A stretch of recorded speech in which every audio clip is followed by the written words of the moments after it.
ល្អណាស់ល្អជាមួយនឹង Avatar 12 Master Full Option តែម្ដងបង Avatar 12 Master មួយគ្រឿងនេះមកជាមួយនឹងកង់យ៉ាង21 inch ជាមួយនឹងកញ្ចក់ Digital ហើយជាមួយនឹងទ្វារបិទបើកអូតូទាំង4តែម្ដងតោះចឹងខ្ញុំនាំមកទៅមើលជាមួយនឹង option ខាងក្នុងរបស់ Avatar Master 12ទាំងអស់គ្នាចឹងនៅខាងក្នុងនេះពេលបងចូលមកដល់បងគ្រាន់តែជន់ប្រាំងមួយគឺទ្វារបិទអូតូតែម្ដងពួកកៅអីខាងក្នុងវិញគឺម៉ាសាក្តៅត្រជាក់ទាំង4តែម្ដងបងទាំងអស់គ្នាហើយជាមួយនឹង Zero Gravity នៅខាងមុខចំនួន2ផងដែរអញ្ចឹងដោយបងឃើញស្រាប់ហើយជាមួយនឹងកៅអី Zero Gravity Seat នេះបងចុចតាមមួយប៊ូតុងបងអាចគេងបានតែម្ដងកាន់តែពិសេសគឺមាន LED ជាមួយនឹងទូនៅខាងក្រោយនេះហើយចំពោះផ្នែកខាងក្រោយនេះបងគឺមាន spoiler សម្រាប់បិទបើកអូតូផងដែរចំពោះផ្នែកខាងក្រោយមានភាពធំទូលាយមែនតើឡានទូចឡានទាបមែនបងប៉ុន្តែបងអាចដាក់សម្ភារៈបានច្រើនមែនតើ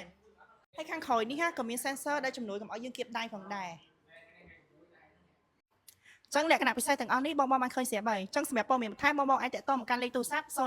976804ផងដែរអរគុណ